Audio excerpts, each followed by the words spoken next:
दोस्तों पिछली वीडियो में हमने यात्रियों ने यात्रा क्यों की इसके बारे में जाना था। अब हम आगे जानेंगे। आगे इब्न बतूता इब्न बतूता थे इनके बारे में जानेंगे। तो देखो, इब्न बतूता का जन्म 1304 में हुआ था, जो मोरक्को में हुआ था। मोरक्को अफ्रीका के उत्तर में पड़ता है और वहाँ पे एक नाम स्थान था तिंजियर में होता है। इनकी मृत्यु 1369 में मतलब 1369 में हुई थी, जो मोरक्को में पड़ता है। ठीक है दोस्तों, इन्होंने जब भारत की यात्रा की तो भारत पे इन्होंने एक पुस्तक लिखी और उस पुस्तक का नाम रिहला था और ये अरबी भाषा में लिखी गई थी। ये ज्ञाता किन की चीज़ों को देखो, ये एक लेखक थे, ये विद्वान भी थे, ये शरिया कानून के ज्ञाता थे। देखो, जो शरिया कानून है ये इस्लाम कानून को कहते हैं, शरिया कानून। ठीक है, और इसके अलावा इत्यादि।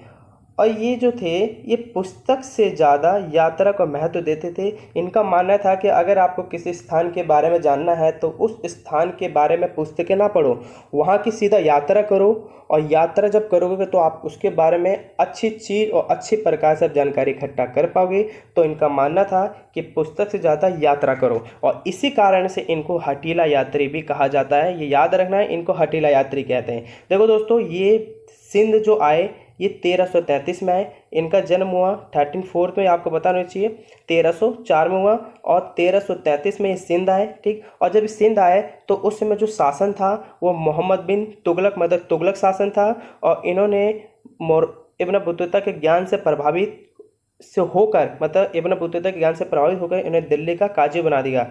काजी का मतलब जज, मतलब कोर्ट जो होते हैं, कोर्ट में जज, उस प्रकार का काजी।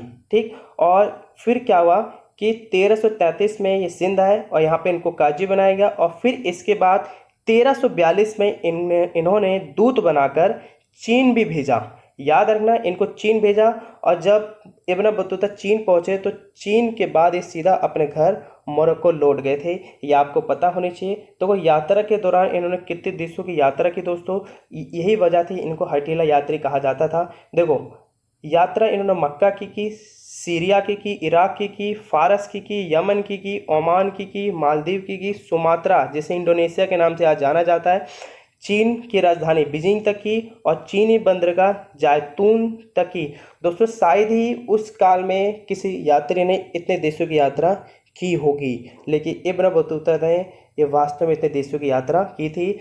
इब्न बतूता ने अपनी पुस्तक में ये भी बताया है कि यात्रा के दौरान उस पर कई सारे हमले हुए, डाकुओं से सामना हुआ, कई बार तो वो घायल हो गए, और यहाँ तक कि वो मरते मरते भी बचे, लेकिन उन्होंने अपनी यात्रा नहीं रोकी। यही कारण था उनको हठीला यात्री कहने का। तो दोस्तों, ये सारी चीज़ आपको पता होनी चाहिए। आगे देखते हैं, इन्होंने भारत में डाक व्यवस्था के बारे में बताया है। तो डाक व्यवस्था के बारे में क्या बताया इब्न बतूता ने, तो देखते हैं। इन्होंने बताया कि भारत में जो डाक व्यवस्था थी वो दो प्रकार की थी।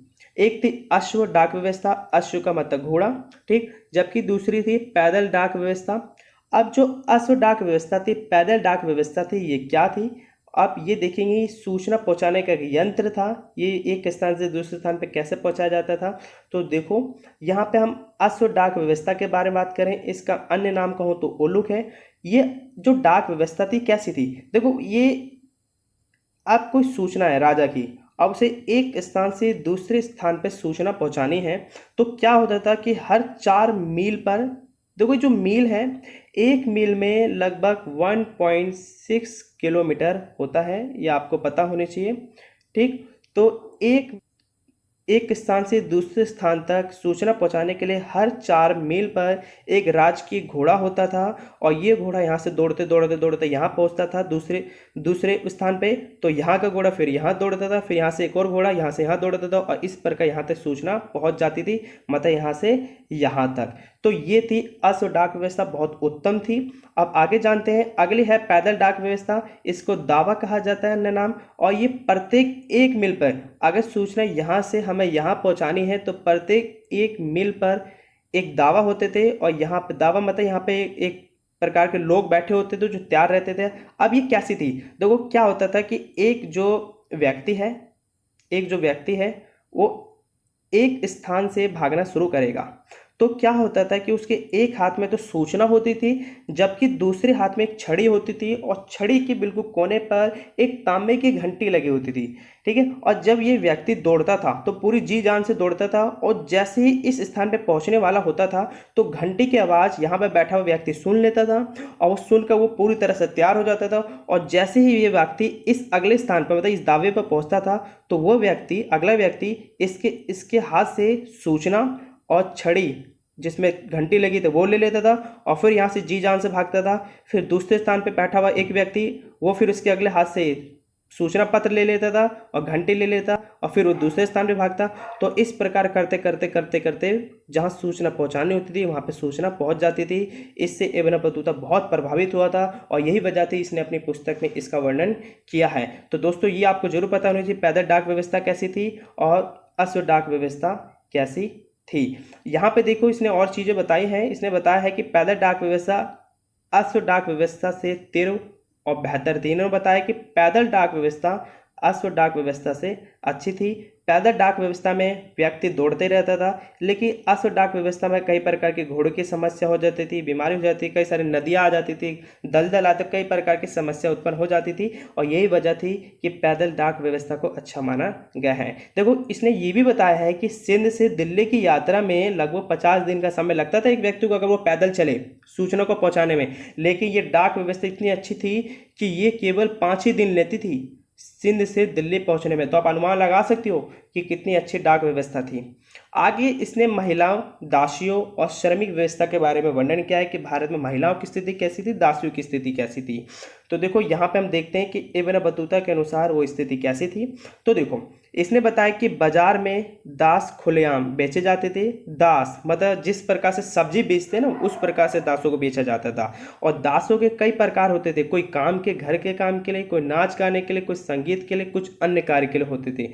इब्न बतूता नजराना इसने ये बताया है कि जब पहली बार राजा से मिला था मोहम्मद बिन तुगलक से, तो उसने राजा की नज़र में आने के लिए नजराना अर्थात एक प्रकार का गिफ्ट दिया था। देखो दोस्तों राजा के नज़र में आने के लिए जो गिफ्ट देते हैं उसको बोलते हैं नजराना, नज़र में आने के लिए। उसने बताया था कि मैंने जब सुल्तान को नजराना दिया था तो मैंने घोड़े, ऊँट और यहाँ तक कि कई सारे दासों को खरीद कर दिया था। तो ये एक प्रकार से चित्रण कर रहा है कि भारत में दास खुलेआम बेचे जाते थे। सुल्तान जो था वो प्रसन्न हुआ था, प्रसन्न खुश हो गया था किससे, नसरुद्दीन धर्मोपदेश से, जो धर्म के बारे में इन्होंने उपदेश दिया था, और सुल्तान ने उसे 1,00,000 टका, टका मतलब एक प्रकार की मुद्रा, और 200 दास भेंट कर दिए थे। तो दोस्तों अपन अनुमान लगा सकते हो दास किस प्रकार से बिकते थे। आगे हैं दास की कीमत बहुत कम थी, मतलब मिट्टी के भाव में बिकते थे, ये आप कह सकते हो। आगे कि सुल्तान के दास बहुत निपुण थे, संगीत, नाच और काम। जो सुल्तान के पास जो दास होते थे वो अन्य दासों की तुलना में अच्छे, सुंगम और निपुण होते थे। ठीक, अब आगे देखते हैं नारियल और पान। देखो नारियल पान के बारे में आपको बहुत जरूर पता होना चाहिए, कई बार ये पूछा गया है। देखो इब्न बतूता जहाँ रहता था, मतलब मोरक्को में जहाँ रहता था, वहाँ पे नारियल और पान के बारे में लोगों को नहीं पता था। तो इसलिए जब इब्न बतूता ने इस पान और नारियल को देखा तो वो अचंभित हो गया, और उसने इसके बारे में किस प्रकार का वर्णन किया तो हम जानते हैं। देखो इब्न बतूता के अनुसार वो पूरी तरह से इससे अपरिचित था। अब उसने क्या कहा है नारियल और पान के बारे में। देखो नारियल के वृक्ष का फल मानव सिर से मेल खाता है, क्योंकि इसमें भी 2 आंखें और एक मुख मतलब मुंह, और अंदर का भाग हरा होने पर मस्तिष्क जैसा दिखता है। नारियल पर लगा रेशा मानव के सिर के बाल का है। तो इन्होंने ये बताया है। ठीक, और पान के बारे में क्या बताया है इन्होंने।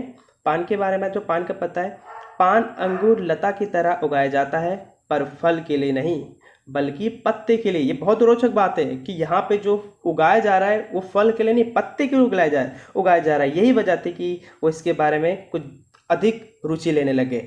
खाने से पहले इसमें सुपारी ली जाती है और फिर इसे चबाया जाता है। ये किस प्रकार का फल है। तो ये थे इब्न बतूता का वर्णन। बाकी हम अगली क्लास में जानेंगे। इस वीडियो में इतना ही। वीडियो देखने के लिए धन्यवाद।